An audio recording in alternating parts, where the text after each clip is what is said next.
নমস্কার, আমি শেখর। আপনারা দেখছেন এনপিএস নিউজ বাংলা, সময়ের সাথে আপনার পাশে। আর্যিকর কাণ্ড নিয়ে 30 দিনেরও বেশি সময় আজও কিন্তু সমস্যার সমাধান হয়নি। রাজ্যের মুখ্যমন্ত্রী মমতা ব্যানার্জি রিকোয়েস্ট করার পরেও ডাক্তাররা সেইভাবে মেনে নেয়নি। সুপ্রিম কোর্ট যেখানে নির্দেশ দিয়েছে সেই জায়গাতেও সম্পূর্ণতা হয়নি। চারিদিকে, এই বাংলার চারিদিকে চলছে আন্দোলনের তীব্র ক্ষোভ।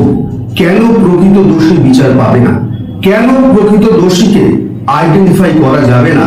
উপযুক্ত শাস্তির দাবিতে আজকে এই বাংলা তোলপাড়।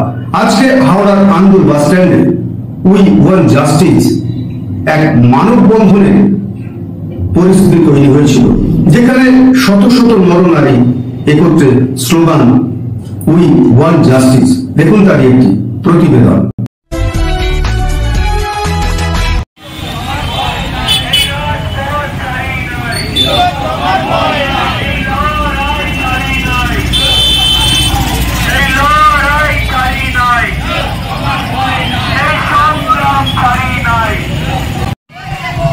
চাইছেন আমরা যে অন্যায় অবিচার হয়েছে আরজি করে এবং যা চলছে যে এখন বিচারের কিছুই আমরা বুঝতে পারছি না, তো সেইটারই আমরা ন্যায় বিচার চাইছি। চলছে কিন্তু আমরা এখনো অব্দি আশানুরূপ কোনো রকম ফল পাইনি। যতদিন না ফল পাবো ততদিন এই মানববন্ধন এবং এই প্রতিবাদ চলবে। মুখ্যমন্ত্রী তো সবকিছুর মাথা, সমস্ত কিছু ঘোটালা করা থেকে সমস্ত কিছু সেটিং করা থেকে সমস্ত কিছু তো ওনার হাতে। লাইভ স্ট্রিমিং কেন নয়? আমরা জানতে চাই লাইভ স্ট্রিমিং কেন নয়। উনি যদি চাইতেন তাহলে লাইভ স্ট্রিমিং করা হতো।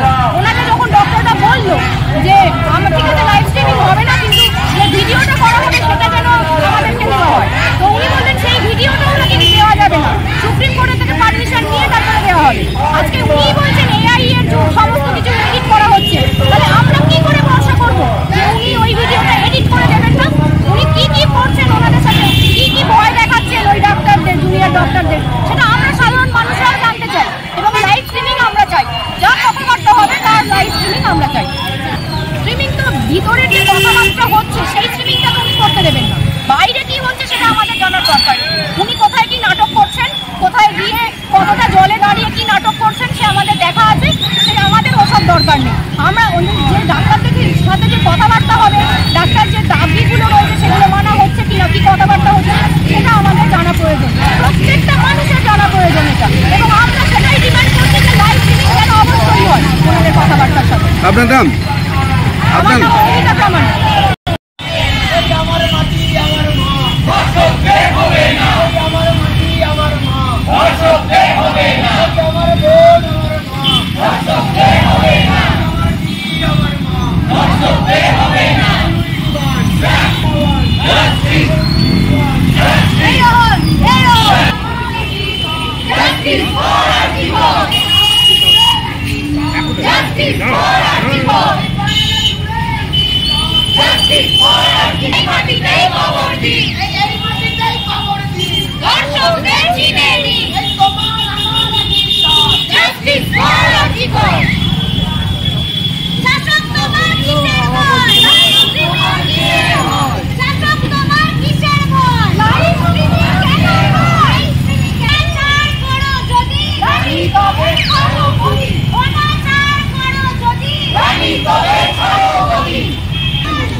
সাধারণ মানুষের স্বার্থে সরকার আছে। সরকার সাধারণ মানুষকে যাতে তার স্বাস্থ্য পরিষেবা পায় তার জন্য সুষ্ঠু ব্যবস্থা করা উচিত। ডাক্তার হাসপাতালে গিয়ে চিকিৎসা করবে, সেখানে মহিলা ডাক্তার রেপ হবে, খুন হবে, সেই হাসপাতালে সুপার থেকে অধ্যক্ষ, স্বাস্থ্য ভবন থেকে স্বাস্থ্যমন্ত্রী সেই প্রমাণ লোপাটের চেষ্টা করবে। ডাক্তার কিসের ওপর কোন সাহসে হসপিটালে ঢুকবে? সেখানে আরেকজন ডাক্তার রেপ হবে না, আরেকজন ডাক্তার মার্ডার হবে না, আবার ধামা চাপা দেওয়ার চেষ্টা হবে না? কে তার কৈফিয়ত দেবে? কে তার দায়িত্ব নেবে? ডাক্তাররা ডাক্তারি পড়েছে তার বাপ মার পয়সায়, অনেক লড়াই করে জয়েন্ট দিয়ে নিট দিয়ে তবে তাকে ডাক্তার হতে হয়। তারপরে যদি সে তার নিজের জায়গাতে, ডাক্তার হসপিটালে সুরক্ষিত নয়, টিচার স্কুলে সুরক্ষিত নয়, সুরক্ষা কই? প্রধানমন্ত্রী নিরাপত্তা বলায় Z+, ডাক্তারদের নিরাপত্তার কি ব্যবস্থা হয়েছে? 36 দিন হয়ে গেল, 36 দিন ধরে ডাক্তারদের নিরাপত্তা ব্যবস্থার কোনো চেষ্টা হয়নি। যত রকম নাটক করা যায় করা হচ্ছে। কালকে বলা হচ্ছে, স্বাস্থ্যমন্ত্রী বলছেন তোমরা আমার ভাই বোন যদি উকিল দিয়ে সুপ্রিম কোর্টে কপিল সিব্বলের মতো লয়ারকে খাড়া করতে হয় কেন? ভাই বোন যখন বসে মিটিয়ে নেওয়া যায়নি কেন? ঘটনার সমস্যার মেটানোর লক্ষ্য নেই। মূল ব্যাপার হচ্ছে, আমি পরিষ্কার করে আপনাদের বলতে চাই, এর পেছনে অনেক বড় মাথা আছে এবং সেই মাথা নিজেদের গার্ড দেওয়ার জন্য, নিজেদের লুক্কায়িত করার জন্য এই প্রচেষ্টা নগ্ন চলছে। ডাক্তাররা বারবার বলছে আমরা চিকিৎসা করতে চাই, আর একটা নাটক তৈরি হচ্ছে। 7,500 জুনিয়র ডাক্তার, এরা এখনো ডাক্তারি পাস করে, এরা এখনো ট্রেনিং ডাক্তার।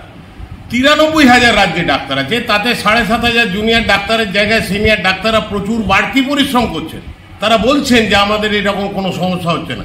এটা একটা নাটক তৈরি করে জনগণের সঙ্গে ডাক্তারদের একটা লড়াই লাগিয়ে দেয় নগ্ন প্রচেষ্টা চলছে প্রশাসনের পক্ষ থেকে। আমরা ধিক্কার জানাচ্ছি, অবিলম্বে তিলোত্তমার বিচার চাই, এই হচ্ছে মূল কথা আমাদের।